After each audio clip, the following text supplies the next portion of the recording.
PowerPoint. And just so that you guys know, YQCA is a national organization, and they have a great curriculum, and then they let agents like myself and Miss Beth and become teachers and educators in it. However, this is just going to be an overview. This presentation will not give you any credits for your YQCA. And if you want, so I know you guys are getting your animals. So if you guys ever do decide to go to the state fair, I don't know if any of you guys show at the state fair now. You might see my cats in the background. But for anybody who wants to show in the state fair, this is something that you will need in order for registration. So we've already talked to Miss Sarah. If you do plan to go to the state fair, we can coordinate another training that's going to be hopefully in person so that you can get your credits. But today we are just going to do a quick highlight. But without further ado, so these are just the three big things that we are going to discuss today. We're going to talk about food safety because the animals we have, they are market animals. They are meat animals, so they are supposed to enter the food chain. Some of them don't. Some of them become our pets, but those that do, we need to be very careful about. We're also going to talk about animal well-being. And then we're going to discuss some life skills that are going to be handy that you will learn while you're doing your project. So first things first, food safety. Everybody eats. I don't know a single person who doesn't.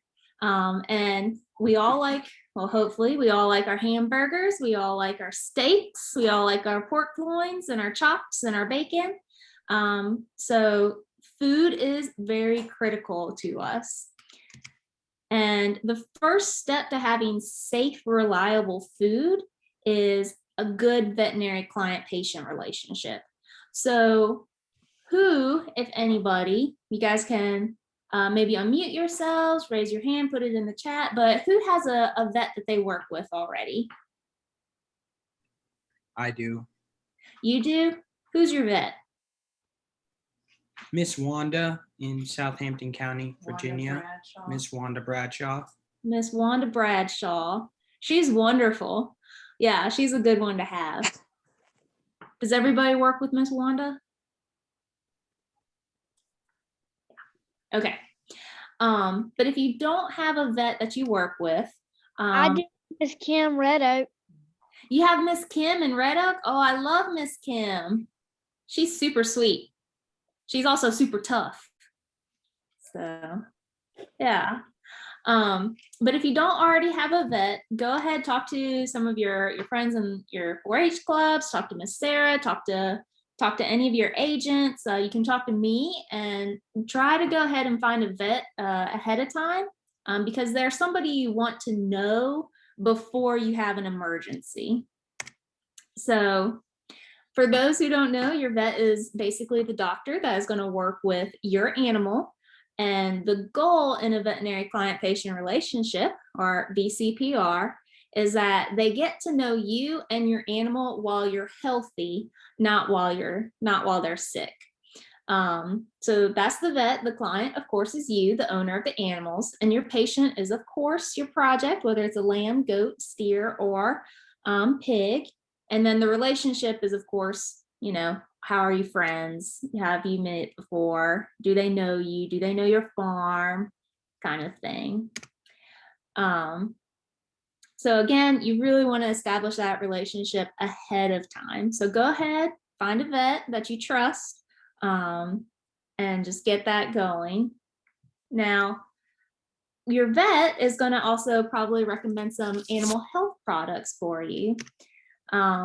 Or maybe not, but there's a couple of things that we are going to talk about today. And I think you guys covered this last week, so this might be a little bit of a review. But regardless, we're just going to cover it again. So when we start talking about animal products, we are talking about a couple different ways. So the first one, and the way we want to do it, is labeled use. So this is when we use the product exactly as it's specified on the label. And And we'll go through what the label looks like and where you can find that criteria. And then there's off-label use. Now, off-label use is when you're using a product in a way that the label does not prescribe. So that could be, it's meant to be given to beef cattle and you give it to your goat. That's off-label use. Or the label says you need to give 5 cc's or, 5 milliliters of medicine and you give 10. That's off-label use. You're not using it exactly as it says. However, sometimes if you have a good veterinary patient-client relationship, your vet may recommend that you do this. So that's why it's really important to have a good relationship with the vet if you haven't already established one. But if a vet doesn't recommend it, it is illegal. You are not allowed to do that. Then there's extra label use, which is where, again, a vet prescribes that you use this product in a manner other than the label requires. So off-label use and extra label use are quite similar, but both require a vet prescription. And then the last category is your veterinary feed directive. And this is one that we probably are not going to use very much in a show setting, but there are times where we have some feed with antibiotics in it. Usually this happens on a commercial side where we have pink eye in cattle, and that's a bacterial infection, and we use an antibiotic to keep it clean and healthy, and it's easier to feed it to cattle than to run them through a chute and give them a shot every day for 3 days. I also don't like getting shots, so it would be hard to wrangle me down and strap me down and give me a shot for 3 days straight. So sometimes we just feed it. It's a lot easier to take a pill than it is to get a shot. But those are the 4 categories when we start talking about how we use our animal health products. So let's have a little bit of a quiz. See if you guys were paying attention. And again, you guys can unmute yourself. You can put it in the chat, whatever works best for you guys. So if we have a animal health product and we are using it in the legal way, what is that called? Label use. Label use? Yes. Very good. That wasn't hard. Let's see if the next one is a little more challenging. Let's see. Giving a lamb a health product that is only approved for beef without being directed by a veterinarian is called?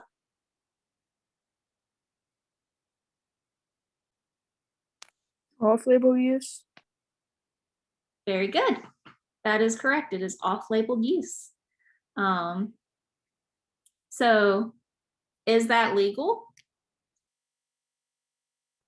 No. No. Don't do it without a veterinary's approval. All right, a veterinarian tells you to give more of a health product dosage, for example, to give it 2 times per day instead of just once a day. What is that called? Veterinary feed directive. No, that's extra label use.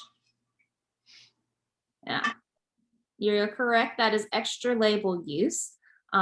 Since the vet is telling you to give it extra, you're giving extra medicine.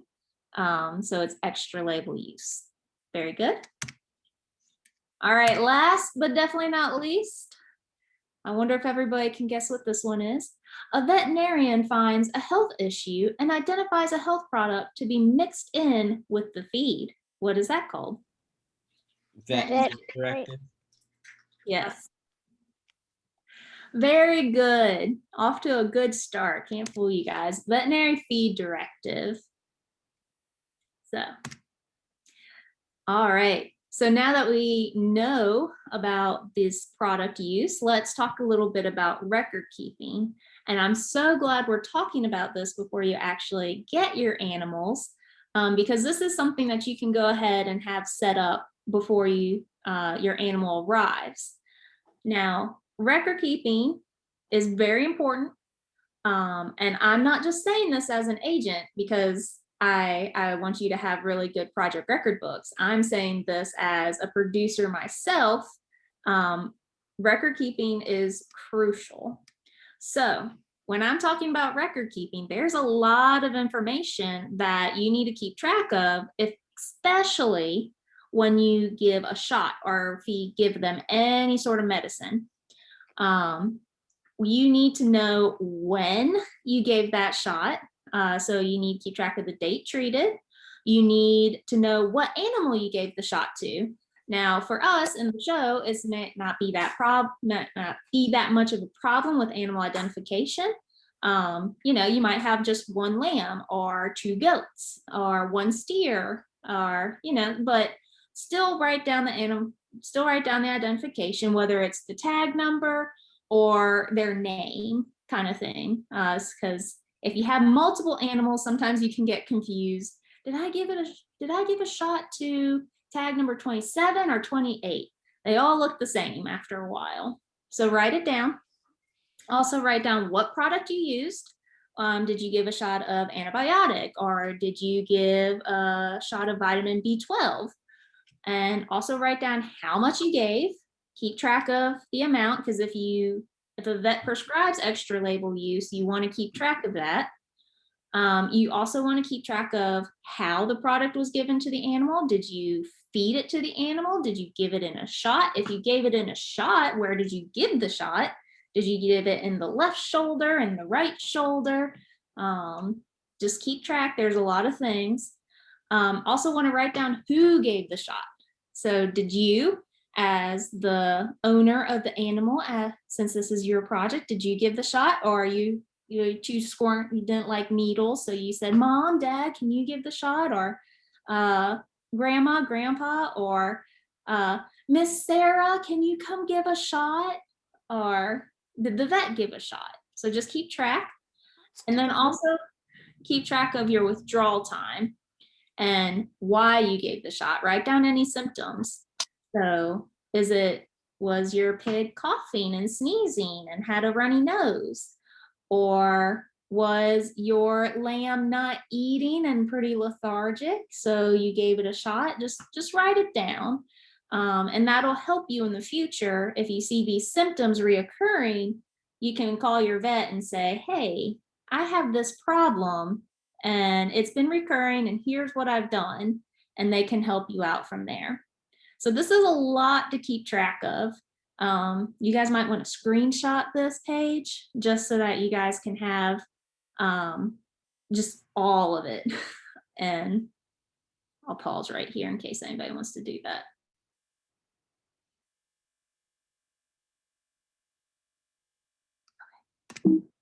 So, all right, so you guys are going to keep good records, right? So if I get a call from Miss Sarah or Miss Vicky, and they have all these project record books to judge, I'm going to see a good record keep. I'm going to see a good list of who gave shots. I'm going to see that in a project record book, right?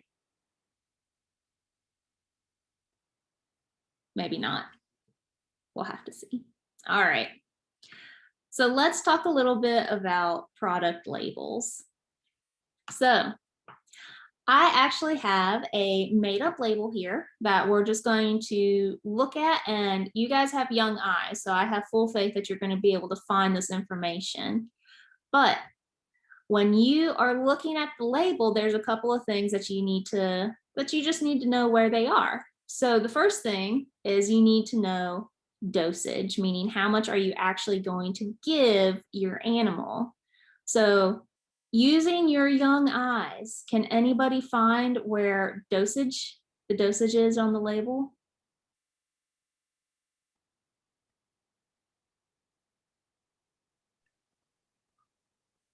Dosage levels. Mm-hmm. Yeah. Oh, I'm sorry, I interrupted. It said 1 tablet per 100 pounds of body weight every 12 hours. Yes. We have our dosage is right here on the left side, and you can see, just like he said, 1 tablet per 100 pounds of body weight every 12 hours. So if I have a 200-pound pig, how many tablets would I give? None, because it says for use in beef and dairy. Oh, you're so good. Correct. Yeah. It's not labeled for pigs, so we don't give them any unless your vet approves. So with the vet's approval for a 200-pound pig, how many tablets would I give?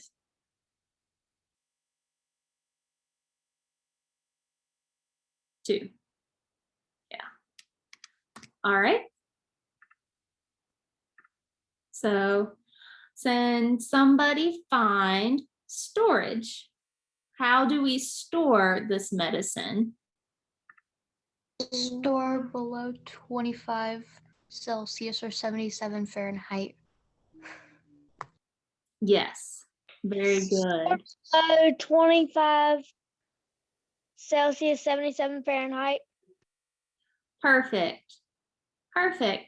So does this mean that you can put it on the dash of your truck or your car and leave it there where it gets to be 100 degrees? No. No. But could you put it in the refrigerator? Yes. Yes. So make sure you're following that. The most common place, the best place to store any medicine is in a fridge. Don't leave it out. Definitely don't leave it on your dash. Put it in the fridge. All right. All right, withdrawal time. Can anybody tell me what is the withdrawal period, meaning the time between or when the medicine is out of the system? At least 7 days prior to slaughter. At least 7 days prior to slaughter. Very good. And you find the withdrawal time in the dosage level, same place, it's in that paragraph. All right, what about the species? What species is this approved for? We already said it. Beef and dairy calves. Beef and dairy calves, very good.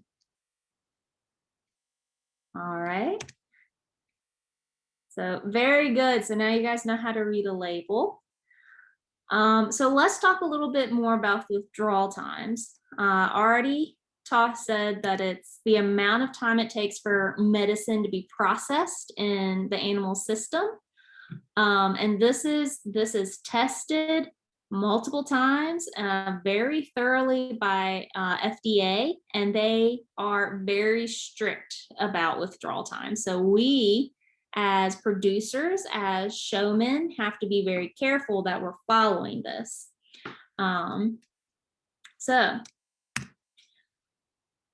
So the withdrawal time is, again, the amount of time needed for a drug or chemical to be broken down and processed by the animal's body. So there will be no drug residue in the meat or milk or eggs. So in our case, we're really focusing on withdrawal time for meat. And it varies between species. So if you look at a product label, like penicillin, where you can give that to cattle, lambs, goats, and pigs, the withdrawal period might be different for each species. So make sure you're reading the label really closely. Sometimes it's a quick withdrawal time where, it'd be 2 to 3 days, and then other times it can be up to 30 days.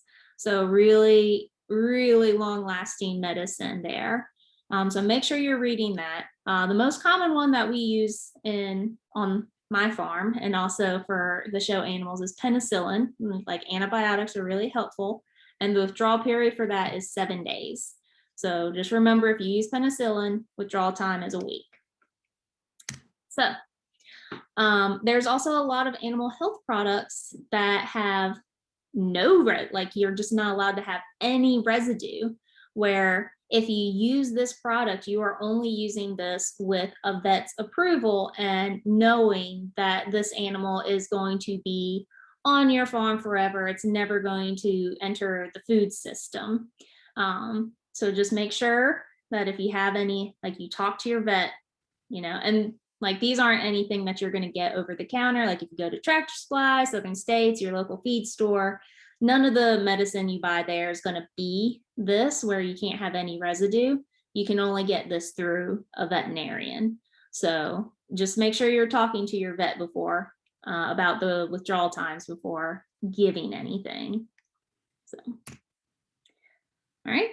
And also make sure that you're following the label when you give a vaccine. Okay, so let's do a little bit of practice. We'll see who likes math, who's good at dates in their head. So we need to feed a medicated feed to our chickens. We're switching species here, but we have some chickens and they're getting a medicated feed to help prevent coccidiosis. The label states that chickens cannot be slaughtered until the feed has been withdrawn for 5 days. The first time you fed the chickens in a non-medicated feed, so when you took them off the medicated feed, was May 1st at 2 p.m. So given that we have to wait 5 days, how long before we can slaughter our chickens? May 6th at 2 p.m. May 6th at 2 p.m. May 6th at 2 p.m. May 6th at 2 p.m. Very good. That was an easy one. So May 6th at 2 p.m. What if we slaughtered on May 6th at 11 a.m. Is that okay? No. You keep track of that's why it's really important to keep good records, keep track of what time you gave that shot to, or what time you took them off medicated feed, because when they say 5 days, they mean 24 hours in each of those days. So don't skimp. All right, let's try again. To promote growth and muscle development in your market steer, you are feeding a growth promotant that is allowed for use at your show. This promotant requires a 3-day withdrawal. Your show ends on August 20th with animals going straight to slaughter that evening. What is the last day you should feed this promotant to ensure food safety? August 16th. I hear August 16th. All right. Anybody else got a guess or an answer?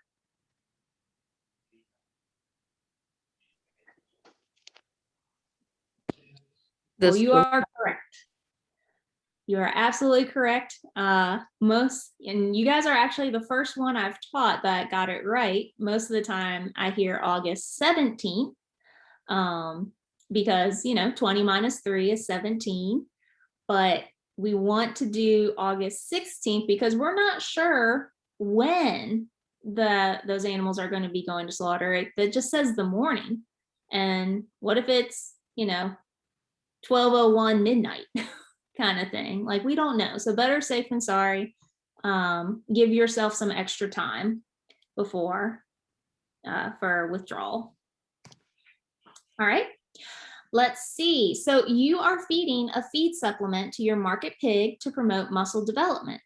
The label explains that this product is only for market swine and can be fed to full market weight and requires no withdrawal period. You consider feeding it to your market goats as well.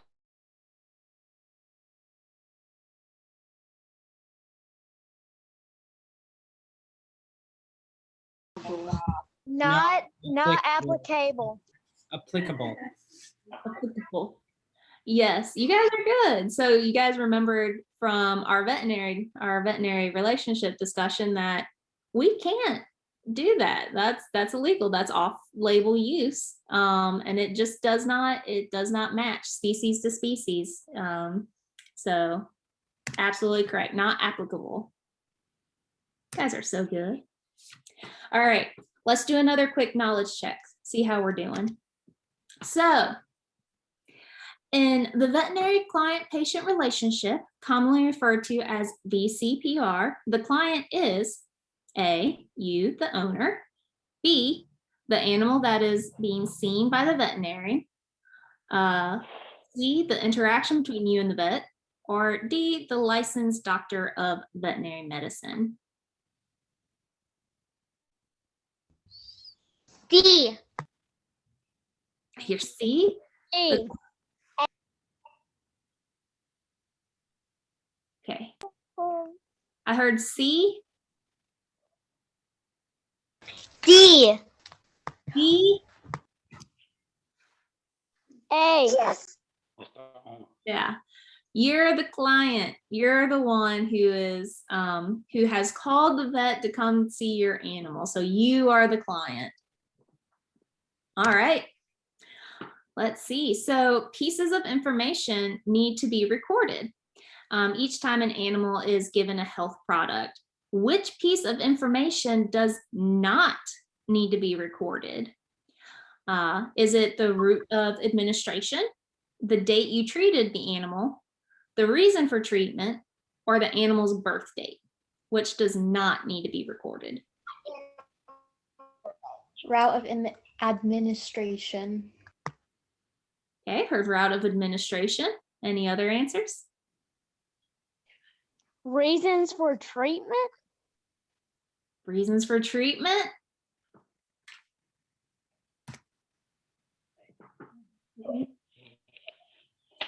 So when we're giving a treatment, we're giving them medicine. Why do we need to know their birth date? How does that help us? It doesn't. That's when we need to treat it. Oh, are you thinking of vaccines where we do for a vaccine where, like we have our set of vaccines that we take when we're 5 and when we're, I want to say 12, like we have some vaccines that we take, but we're not talking about vaccines. We're talking about, antibiotics and things like that. So when we're giving a shot of antibiotics, we need to know the date that we gave it because we need to calculate our withdrawal time. We need to know where we gave that shot. And that is, or like where we gave the shot, or if they ate, or if it was a feed, medicated feed, we need to know that.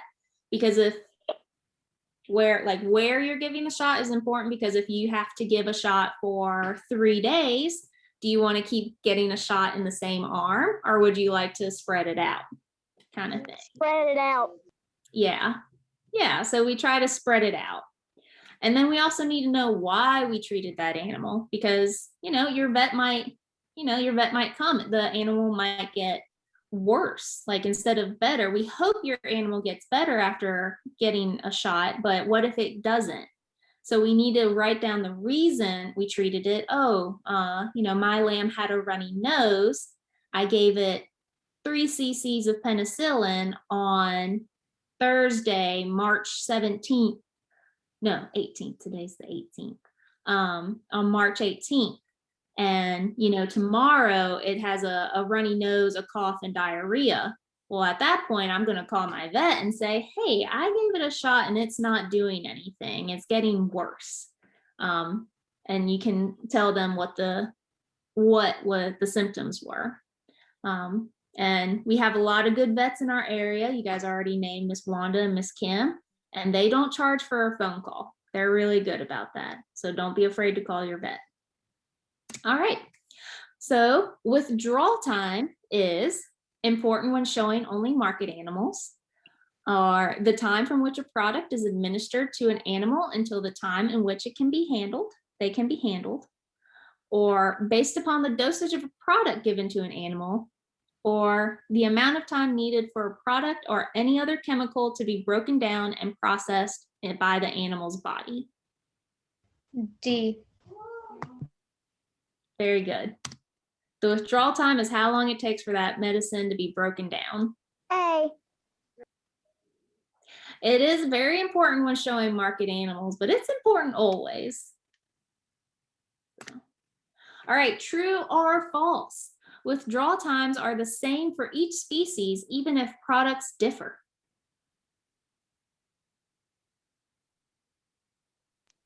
That's false.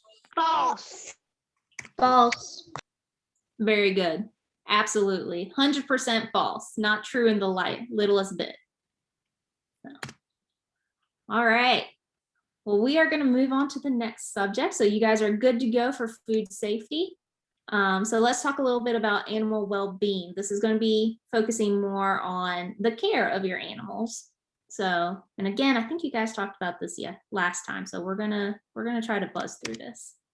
So when I'm talking about the care of your animals, I'm going to be focusing mostly on your biosecurity challenges and facilities and equipment kind of thing. Like, I'm not going to be talking about what should you feed your animal, or, you know, what kind of shelter do they need? Like, that's not what we're going to focus on in this discussion. But if you have questions about feed, or, you know, how to, like, working your animal, exercising it kind of thing, don't be afraid to talk to your agents. Like, don't be afraid to contact me either. Like, I'm happy to help with that kind of thing.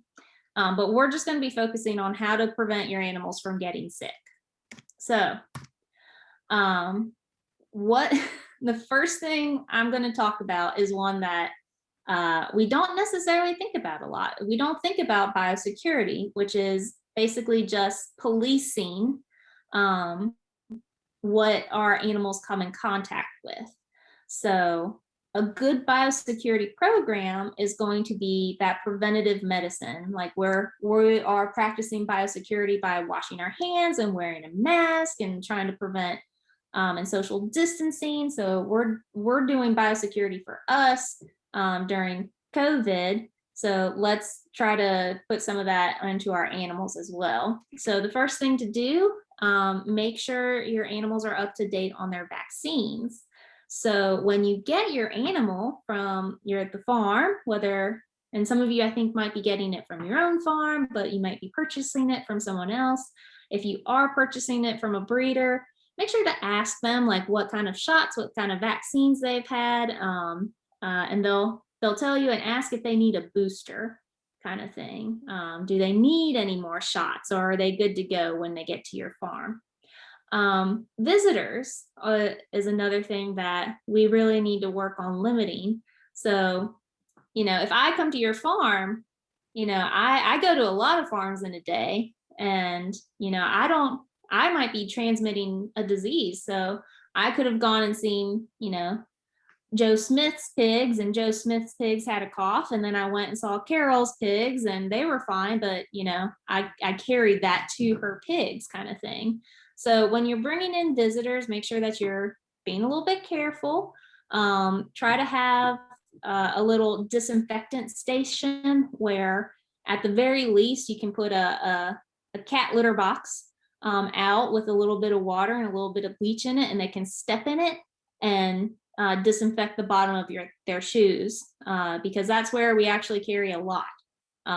We'll be walking in our pastures and our pens, and our shoes will pick up a bunch of manure from our animals, and then we go visit our friend next door and, you know, go out in their pen without disinfecting our shoes, and that manure goes in there, and that's how it travels. So be careful of visitors, have a little disinfectant station, and then, of course, clean. Got to keep everything clean.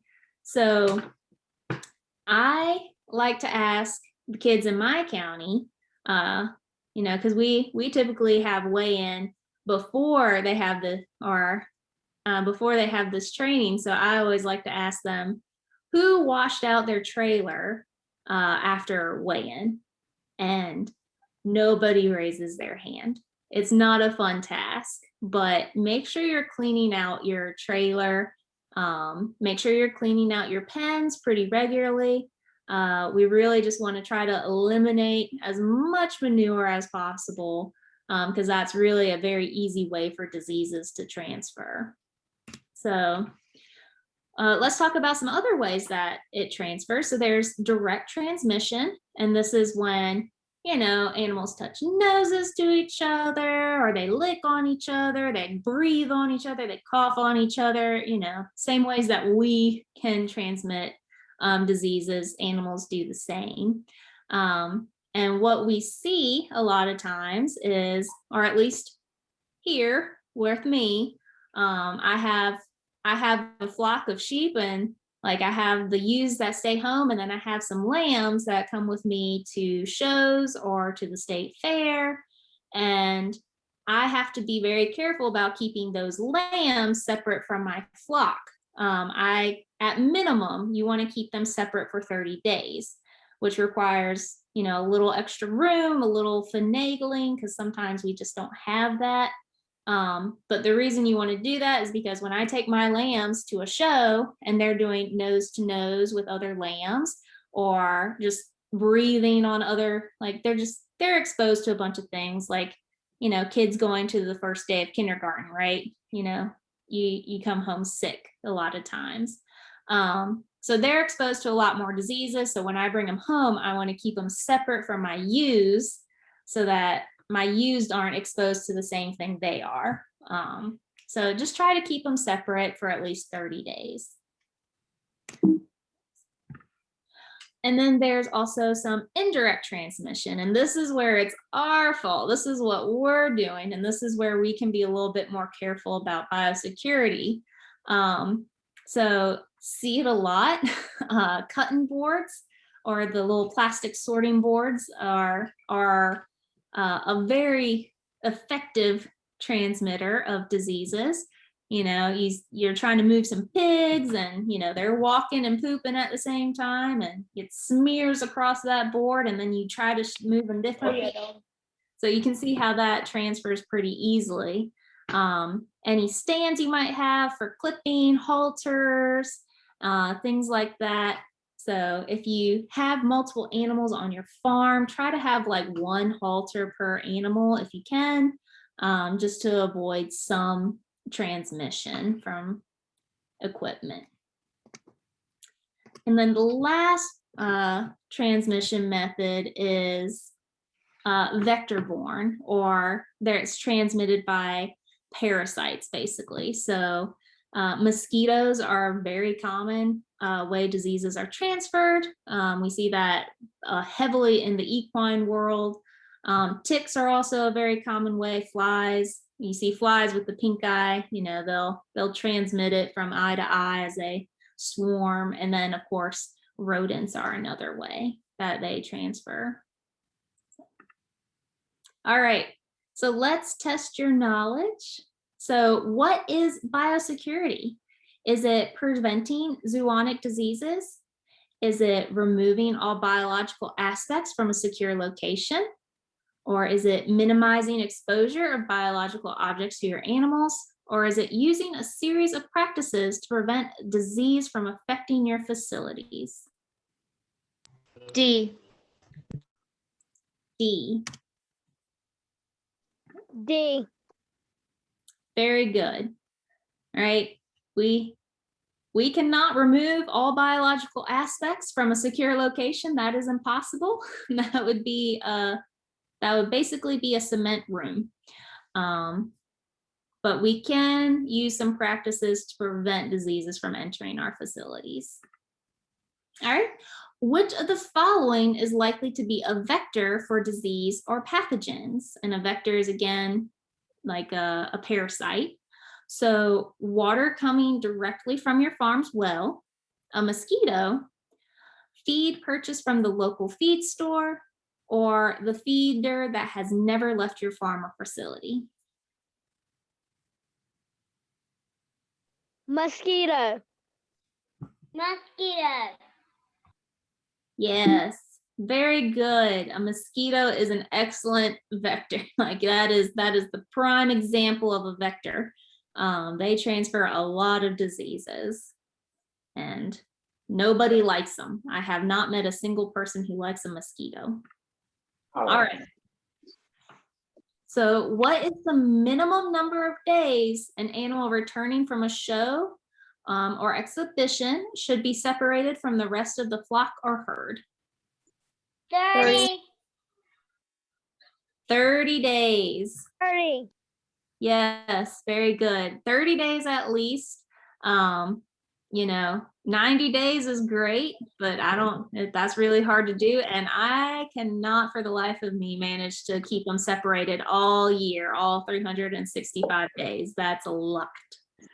So 30 days minimum. Very good. All right.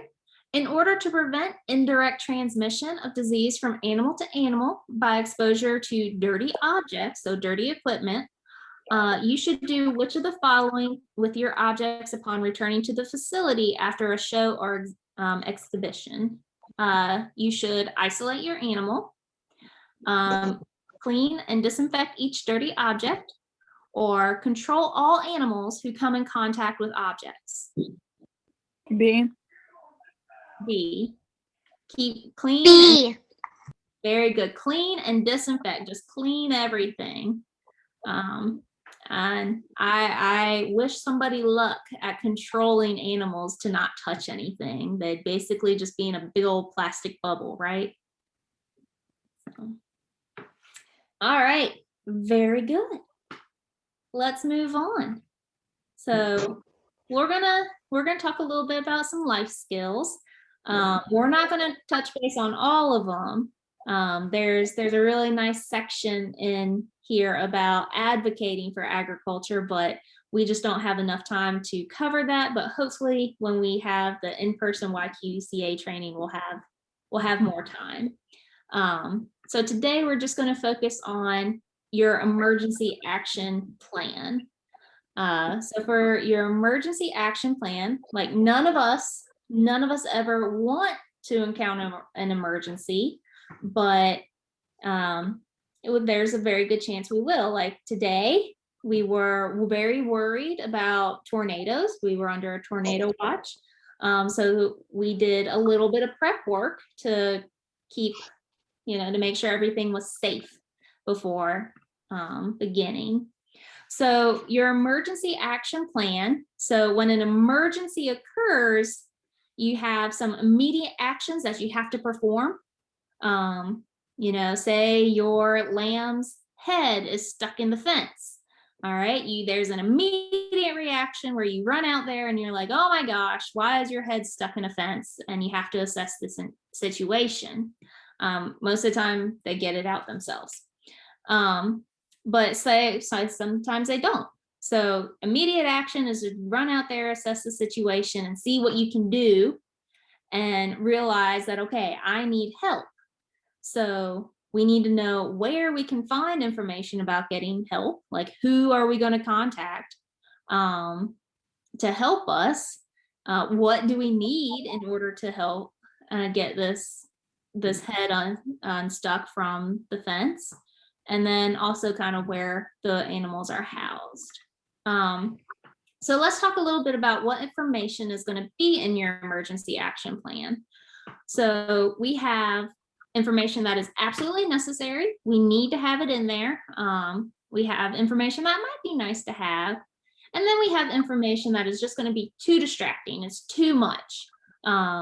We kind of think of it as we want to cut to the chase. Tell me what I need to know in an emergency so I can save this animal. All right. So, number for the police.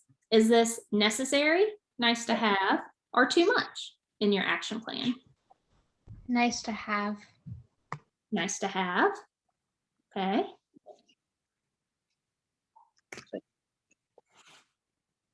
Necessary. So having a number for the police is actually going to be really nice because we don't know what emergency it's going to be. It might be that your goat got out and it is running down the highway. So having the number for the police might be very handy because you might need them to help block traffic. Or what if somebody came and stole your stand or something out of your barn? Number for the police is going to be nice to have. None of this is going to happen though, right? We're just being careful. All right, so who to notify in case of an emergency? Is that necessary, nice to have, or too much? Necessary. Yeah, absolutely. You need to know who you're going to call when there's an emergency. So what about contact information for where you purchased the livestock from. Is that nice? Is that necessary, nice, or too much? Too much. Necessary. Heard necessary, I heard too much. Necessary.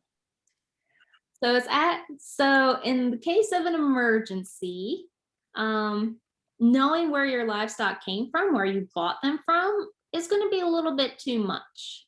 Because they might mistake them for an emergency contact person. Like, what if it's somebody babysitting your animals? Like, you're on vacation and somebody's babysitting, and they're looking at who to notify, and they see this is the person you bought it from, and they call them up. Like, they're not going to know what to do. So that's going to be a little bit too much. Not necessarily what you need for your emergency action plan, but nice to have in your phone book in case you have some questions for them. All right, oops, too far. Oh, all right, people at the location trained in first aid. That's always really nice and necessary to have in your emergency action plan. What about evacuation plans for each building or each barn? Is that necessary, nice, or too much? Necessary. Necessary. Yeah, it's necessary. Absolutely. If there's a fire, you need a map on how to get out. If it's flooding, you need a map. Because sometimes when we are in panic mode, it's an emergency, our adrenaline is going, we aren't always the most clear-minded. So having something very black and white on how to get out of a barn, even if it's just one way, can be helpful. So, all right, you guys are doing great. Let's do some more. So is it necessary, nice to have, or too much to have a location, the address of your barn? Necessary in case of a fire. Absolutely necessary. Again, it could be somebody babysitting, it could be somebody farm sitting for you, and they might not know the address off the top of your head.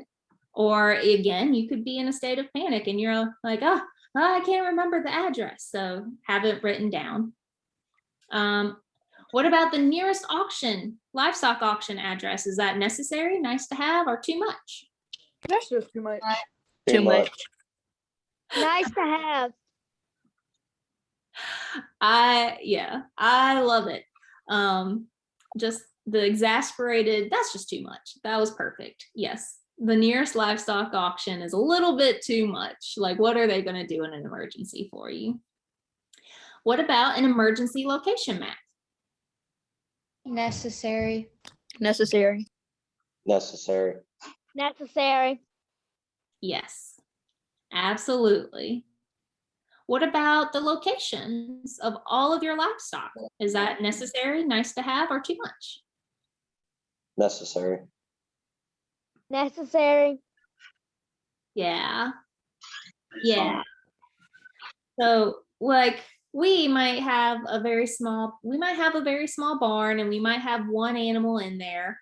So, might not seem necessary, but just having it down, it can be used as a little checklist. Like, yes, I got all the animals. But when you have more, like say you have 10 or like 5, having a checklist of where their pens are, where they were. And sometimes if they're out in pasture, just having it written down that they're out in pasture that day, so we don't run back into the barn if it's on fire to find them. Just have it written down. All right, what about your animal premise ID? Is that necessary, nice to have, or too much? Nice to have. Nice to have. Very good, nice to have.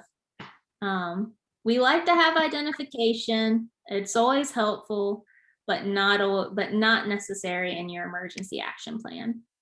What about the name and number of a veterinarian? Necessary. Necessary. Yeah, absolutely. If your animal is hurt, you want to have that information on hand easily. So what about who's in charge of what? Is that necessary, nice to have, or too much? Nice to have. Too much. Yeah. So for us, since we're like again, we might not have that many animals. So who's in charge of what is basically, you just saying me, I'm in charge of everything. I do everything kind of thing. But if you're a larger operation where you have someone who's in charge of maintenance, and then you have another one who's in charge of feed, and then another one who's in charge of, vaccination. Like when you have more people, sometimes the work gets divided a little bit more. But for us, since we're probably going to just be doing everything ourselves, might not be as important, but just write it down that I'm in charge kind of thing. All right, so let's talk about where you should keep your action plan. Where out of all of these, where should you keep it? Everywhere. Yes, everywhere. None of these is a wrong answer.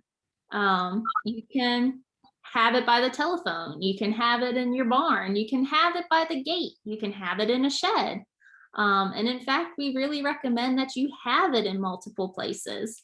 But if I had to choose one location, A safe place. say it again. I would have it in the house in a safe place. You would have it in the house in a safe place. That's yeah, absolutely. Have it in a house in a safe place. But what if it is like you need to know this information and you don't have time to run back to the house? So maybe you have another one in the barn, right? Yeah. So have multiples. Like I'm not telling you to just have one. I'm telling you, like, once you have your emergency action plan, make multiple copies and spread them out.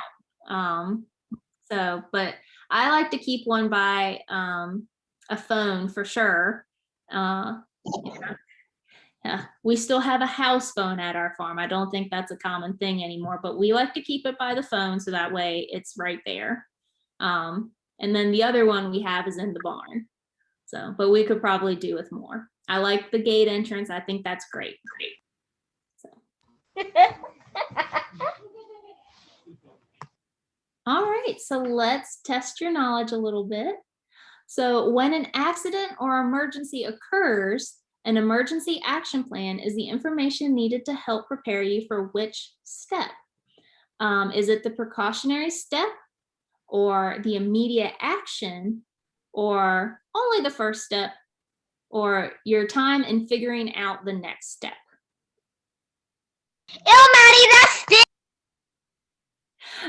Immediate action. Yeah. So the reason we have this emergency action plan is just to help us launch into action quickly. So, and we are thinking it through ahead of time so that way we can make quick decisions because we know what needs to be done. So yes, the emergency action plan is to help us react immediately. Very good. All right, and in an emergency action plan, who should have access to this information?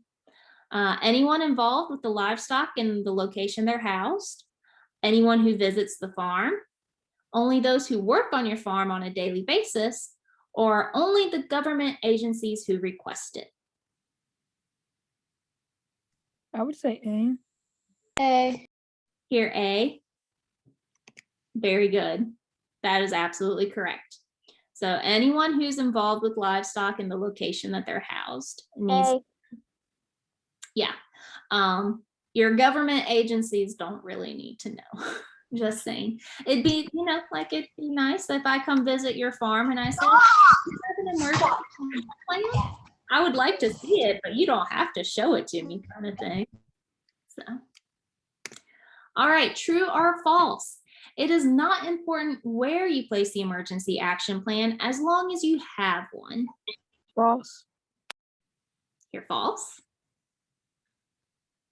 Okay. Correct. Yeah, like you don't want to place it on the roof. That'd be silly. So have multiples. Make sure they're at a place you can reach easily and quickly. All right. And so that was the quick overview I had for you guys today. Do you guys have any questions for me? Anything? Did I miss anything in the chat? No, ma'am. No? No, they didn't put anything in the chat, so you did awesome. Holy moly, no questions in the chat. They did really good answering though. Yeah, they were too bright. Like I didn't get one of them. Like I couldn't trick a single one. Yeah, you guys did awesome. I have one quick question. Yeah. So this is my first time participating in this livestock, I guess competition. What's the name of the vet that you said you can call toll free? Could you put her number in the chat or send it to me, please? Oh, okay. So, yes, I have a couple of vets in my area that I actually work with regularly, and I will put them in the chat for you to call. But it's all about establishing a relationship with them. So the ones I use, since I'm in Nash County, I use Miss Kim and Mr. Cole. They are husband and wife a lot. So I'll put those in the chat, but give me a minute. I gotta find their numbers in my phone. Okay, thank you. You're welcome. Does anybody else have anything else for Miss Kelsey? Okay, sorry. The longs are here, but we got in late because our Wi-Fi it's not working right. But we're here, and thank you, Kelsey, for everything. We're really sorry we came in late, though. Oh, That's no, okay. totally fine. I was gonna tell everybody because there's been a bunch of people that popped in late, so I was gonna go back over what we went over when we first started. Record books, which Kelsey talked a lot about tonight, making sure you keep good records. And those are all on our website. You can go in and you can pull them up and download them directly to your computer and type right in there instead of handwriting it. If you'd rather have a hard copy, let me know and I will print out hard copies for you and you guys can work on those that way. Miss Vicky made a fun Kahoot and we're not gonna have time tonight to do it, but we also recorded this presentation. So tomorrow it will be sent out with the Kahoot and you guys can do the Kahoot and take a picture of your score and send it back to Miss Vicky or I, and you guys will just get more credit for being here and part of this workshop. What do we say to Miss Kelsey for joining us tonight, you guys? Thank you for your time. you. Thank you. Thank Thank you. You guys are welcome. This was so fun. Thank you guys so much. If you don't have anything else, Miss Vicky, am I missing anything? Well, ma'am, I think that's it. Y'all did an awesome job. Miss Kelsey did great in her presentation, and you all did also participate in, so great job. Oh, yeah. The cat's And her cat is visiting us before we leave, so that's great. Yeah, I've been trying to keep him down all meeting, but this is Oliver. He's part of the team. Aww. So I'm glad everybody got to meet him. Oh, Thank you so much, everyone. I hope you have a good rest of your evening, and we will see your parents at the Livestock Committee meeting in April. Yes, everyone be safe. Yeah. Bye. Bye. Have a good day. Miss Jessa, I like your hair. Here, somebody's gonna say hi to you. Can you come over to Jessa?